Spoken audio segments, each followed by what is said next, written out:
और गोपी ग्वालों में भैया ये शर्त हुई थी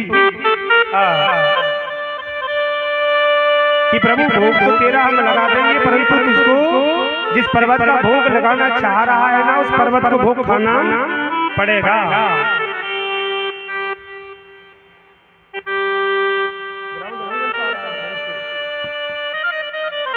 हरि ओम, श्री राधे राधे। भगवान ने सूक्ष्म रूप धारण किया, गिरिराज जी पर्वत में प्रवेश किया। बोली गिरिराज जी महाराज की जय जय श्री राधे। अब गोपी ग्वालों ने जब देखा ना तो बड़ी होड़ से और खिला रहे हैं, देखो पर्वत खाना।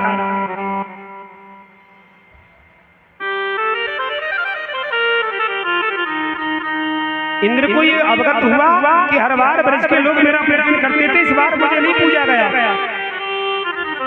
बिना सोचे समझे अगर कार्य करोगे ना तो कष्ट आएगा।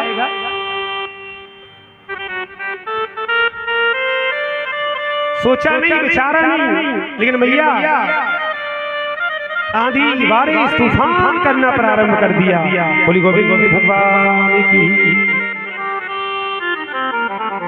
हवा का इतना प्रकोप तीव्र था कि छोटे छोटे बाल बड़ी दूर जाके गिरते, लाला बचा। यशोदा बोली कछु तो कर। भगवान ने जिस पर्वत की पूजा कराई उसी को धारण कर लिया। बोली गिरिराज जी महाराज की। आ जाओ, सब ब्रज के लोग उसके अंदर खड़े। ध्यान से सुनना, ये सभी को मालूम है जो मैं लीला गा रहा हूं, लेकिन जहां मैं ये कह दूं ना कि ध्यान से सुनना, तो उसे ध्यान से सुनना। हाँ, कि शायद हो सकता है कि नहीं सुना हो अब तक।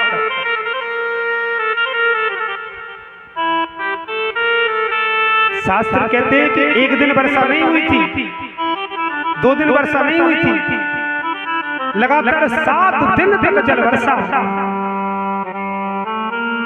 अब जरा ये अनुभव कीजिए कि अगर 1 घंटा बारिश अगर अच्छी हो जाए ना तो प्रभु से हाथ जोड़ के विनती करते हैं, मार के छोड़ोगे क्या? करते हैं ना?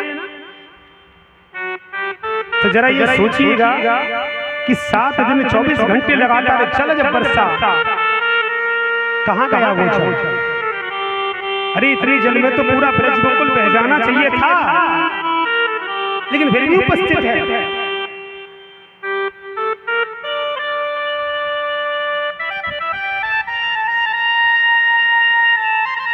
7 दिन का जल नहीं हुआ होगा। सुखदेव जी कहते हैं परीक्षित राम जी को भोजन करा रही थी जानकी जी, और जानकी जी भोजन कराते कराते राम जी से बोली प्रभु आप तो बड़े अल्पाहारी हैं, बड़ा कम भोजन करते हैं, आपके चेलों सब ऐसी निर्दोष लग रही है। राम जी बोली देवी सुन सुन, मेरे शिष्य के बारे में मत बोली, वो बड़ो खाम है। जानकी जी बोली प्रभु विश्वासी न है, तो फिर एक काम कर, भोजन को बुला ले कई दिन। जानकी जी बोली हाँ प्रभु, जो मन करे ना बुलाओ। तो राम जी ने पता किसको बुलाया? अगस्त्य मुनि जी को। बोली गोविंद गोविंद भगवान की। बड़ी प्यारी बात है। जब अगस्त्य मुनि जी आ गए, राम जी को प्रणाम किया, प्रणाम प्रभु क्यों बुलाया है? राम जी बोले आसन डाल के बैठ जा नीचे। चुप। अगस्त्य मुनि जी आसन डाल के नीचे बैठे। जानकी जी ने बड़ा सुंदर भोग बनाया अगस्त्य मुनि जी के लिए। अगस्त्य मुनि जी के सामने पर लाके जब भोग रखा ना, तो इशारा कर रहे हैं जानकी जी राम जी की तरफ, प्रभु करना क्या है ये तो बता दो। बोले करना ये है कि बस तू शुरू हो जा। बोली गोविंद भगवान की।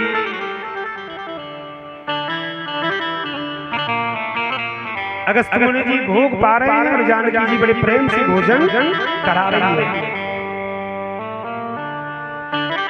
सुबह से शाम हो गई अगस्त्य मुनि जी को भोजन करते करते, और जब सुबह से शाम हो गई तो जानकी जी राम जी से तो कह रही नहीं कि अब नहीं करा सकती भोजन। क्यों? कि जानकी जी के कहने पर ही राम जी ने अगस्त्य मुनि जी को बुलाया है।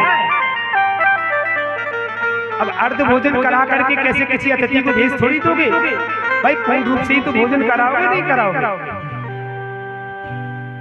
अब जानकी जी ने राम जी को पता नहीं लगने दी मैया किसको बुलाया पता सहायता के लिए रिद्धि सिद्धि को। बोली गोविंद भगवान की। और जब रिद्धि सिद्धि उपस्थित हो गई ना, अब जहाँ रिद्धि सिद्धि का वास है मैया वहाँ किसी चीज की कमी है नहीं। फिर क्या कमी है? अब दोनों भोग बना रही हैं और जानकी जी भोग परोसती हुई जा रही है।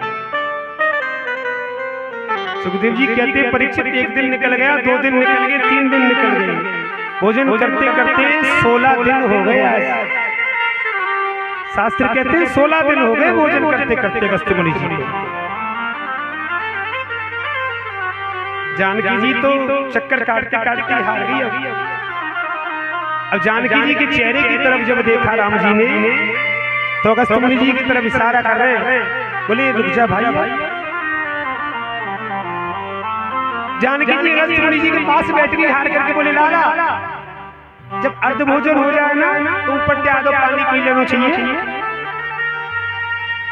अगस्त्य मुनि जी बोले भैया बात तो तेरी सही है, लेकिन जब आधा भोजन है जाएगा ना तो मैं खुद ही पानी मांग लूंगा। अब 16 दिन में तो आधा भोजन नहीं हुआ। बैठ गई जानकी जी, मेरे बस की बात नहीं, तू जा भैया। राम जी बैठे बैठे सुनना है बस, क्या नहीं है कुछ भी। अगस्त्य मुनि जी बोले मैया चल एक बात बता, भोजन ना करा रही तो ठीक है मत करा पर पानी तो प्याज है। जानकी जी बोली जो 16 दिन में आधा भोजन नहीं कर पाया पानी कितने दिन में पिएगा? मेरे बस की बात नहीं भैया, तू जा।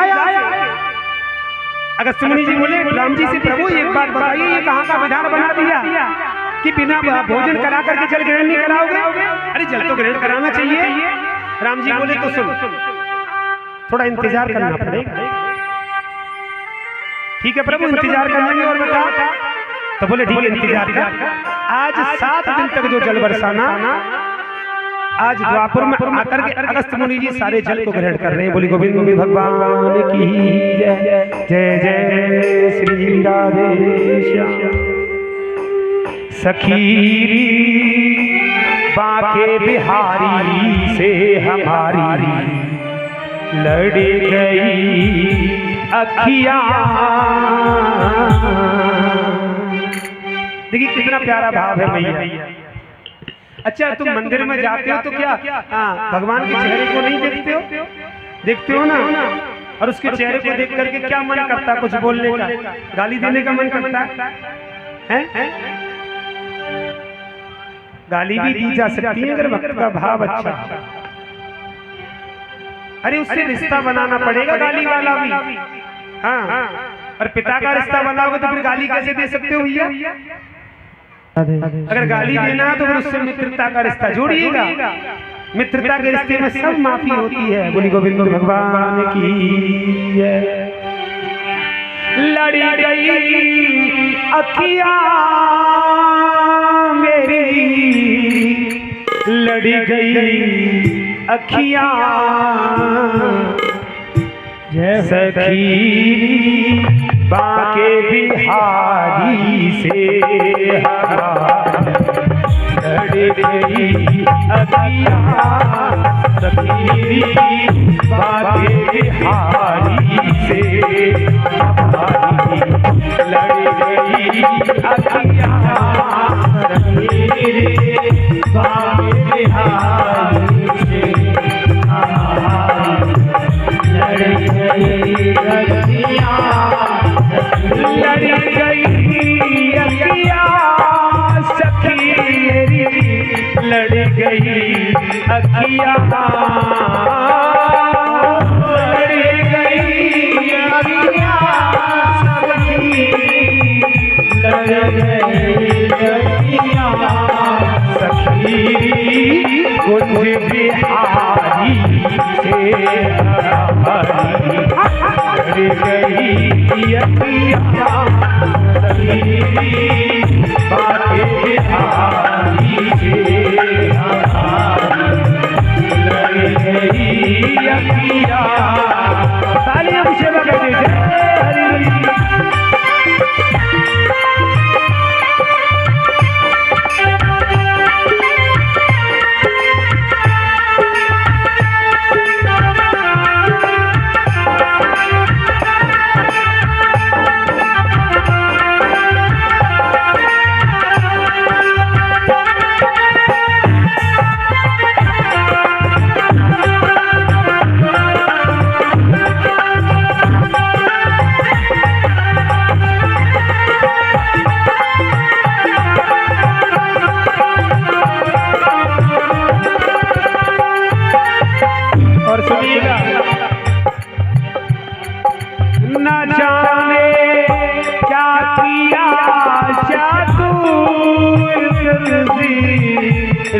गई अखियाँ न जाने क्या किया जादू ये बदली, बह गई अखियाँ चमकती हाय बरसी सी, चमकती हाय बरसी सी करे गई अखियाँ चमकती हाय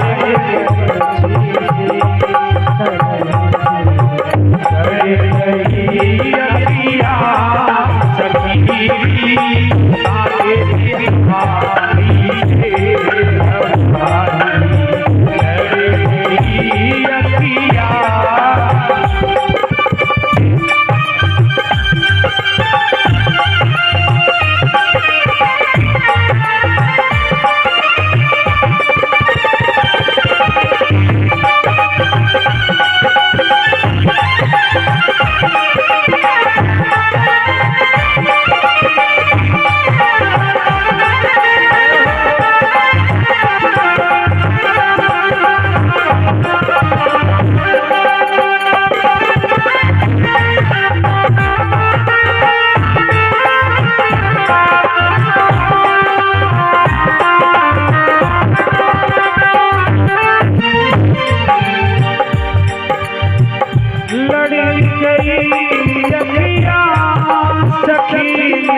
लड़ी गई अखियाँ,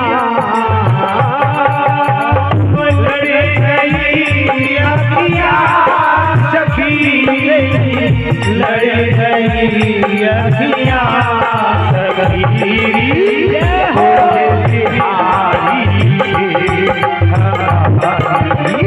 लड़ी गई अखियाँ सखी,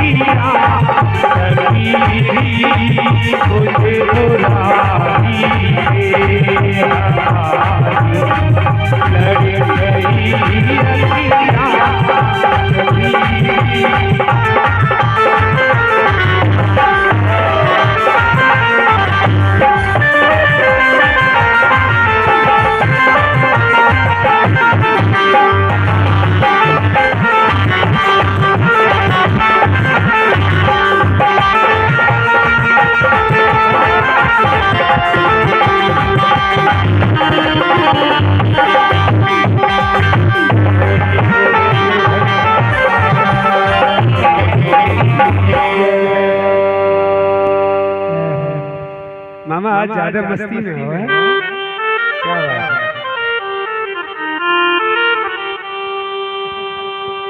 सुखदेव जी कहते हैं परीक्षित 7 दिन के बाद में जब इंद्र ने आके देखा ना तो ब्रज बिल्कुल वैसा ही था, चरणों में गिर गया प्रभु माफी साथ। लेकिन भगवान देखना फिर भी इतने दयावान हैं, इतनी गलती करने के बावजूद भी क्षमा याचना उसने मांगी ना तो भगवान कह रहे तू वरदान मांग, तुझे चाहिए क्या।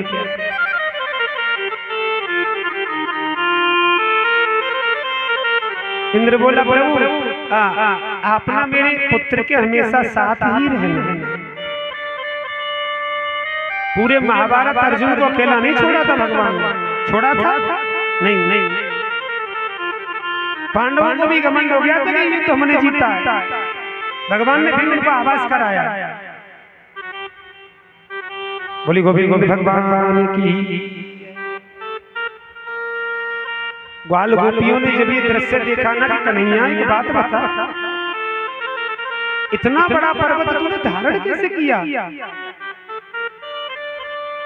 तो भगवान ग्वालों से पता क्या कह रहे हैं, बोले हम तो भगवान हैं, लेकिन ग्वालों का जो भाव है ना मेरे गोविंद के प्रति वो मित्रता का है, उसमें कोई ना तो स्वार्थ है ना निस्वार्थ। तो ग्वाल वाले भी कह रहे थे, बोले हाँ मालूम है तू भगवान है, चल। देखना कितना प्यारा भाव है।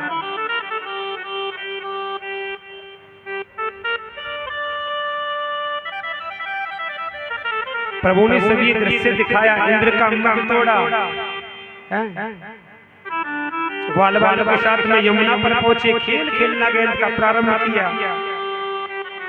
यमुना में गेंद मेरे गोविंद ने फेंकी। कालिया नाग के सामने पर जाकर के खड़े हो गए, उससे कहते हैं, बोले सुन तू एक बात बता, तूने पूरे जल को ये विषैला बना रखा है, तू इस स्थान छोड़ के क्यों नहीं जाता? कालिया नाग बोला प्रभु चला तो जाऊं, परंतु जब भी जल से बाहर निकलने की कोशिश करता हूं तो आपके गरुड़ देव का मुझे बड़ा डर रहता है, वो मुझ पर हमला करते हैं, बताओ तो कैसे निकल के जाऊं? भगवान बोले चल मैं आदेश देता हूं, तू यहाँ से छोड़ इस स्थान का। प्रभु कहा? मेरे स्थान पर क्षीर सागर में जा।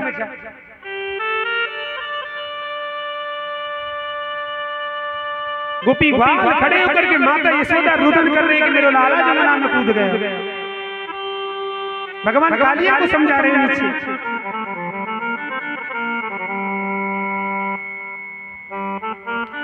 सुखदेव जी कहते हैं कि प्रभु ने ग्वालों की गोपियों की संगति में ये किसी को आभास नहीं होने दिया कि ये कार्य सब कैसे होता चला। इसी को तो कहते हैं लीला। क्या कहते हैं? ये है लीला। जिस लीला में चंचलता हो, जिस शब्द में चंचलता हो, जिस बात में चंचलता हो, उसको लीला कहा जा सकता है। बोली गोविंद भगवान की। कालिया नाग बोला प्रभु ठीक है तो फिर मैं जाऊं? भगवान बोले पागल समझ रहे हो? इतनी देर से मेहनत करी है, ऊपर छोड़ गया।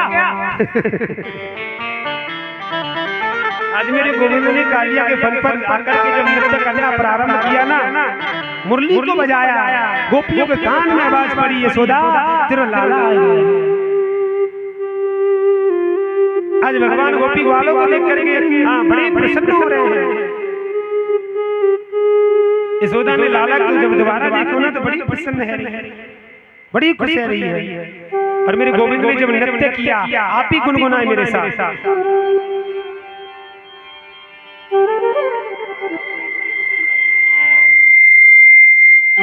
बंद नहीं हो रही है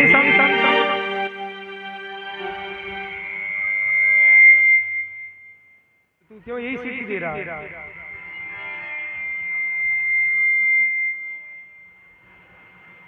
मामा ये माइक बंद करके रखा, कोई हवा पीछे से।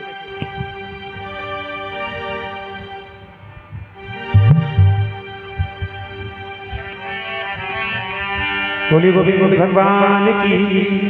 चलो गुनगुनाए दो शब्द मेरे साथ। बड़ी भाव से तुमने गाया भी होगा और सुना भी होगा। मेरे गोविंद ने जब कालिया के फल पर नृत्य किया, गोपी ग्वालों ने देखा।